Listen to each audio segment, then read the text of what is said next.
There are governments all over, whether it's in the United States, we have an executive order in the US, we had a safety summit in the UK, the European Union cares deeply about it, China cares about it. So everybody is converging. That's also good.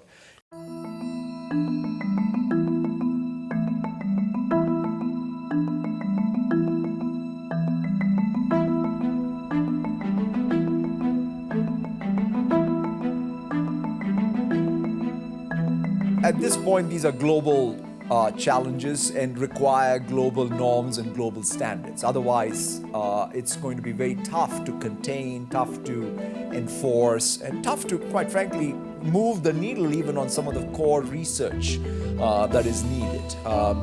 But that said, I must say, there seems to be broad consensus, though, that is emerging. If I had to sort of summarize the state of play, the way I think we're all talking about it is that it's clear that when it comes to large foundation models, we should have real rigorous evaluations and red teaming and safety and guardrails before we launch anything new.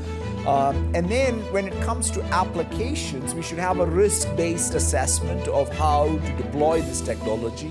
If you're deploying it in healthcare, you should apply healthcare regs to AI. If you're deploying it in financial services, you should deploy, again, the financial risk consideration. So I think that if we take even something as simple as that as a basis to build some consensus and norms, I think we can come together. The biggest lesson learned, perhaps, for us is that we have to take the unintended consequences of any new technology along with all the benefits and think about them simultaneously, as opposed to waiting for the unintended consequences to show up and then address them. And so I think that's the fundamental change in the last 10 years, because I feel like our license to operate as an industry depends on that, because I don't think the world will put up anymore with any of us coming up with something that has not thought through safety, trust, equity.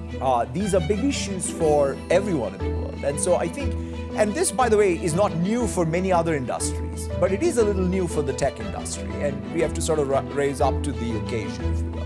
There are governments all over, whether it's in the United States, we have an executive order in the US, we had a safety summit in the UK, the European Union cares deeply about it, China cares about it. So everybody is converging. That's also good, to see the world sort of coming and saying, we need new technology, we need some guardrails, and we need norms of how we deploy this technology.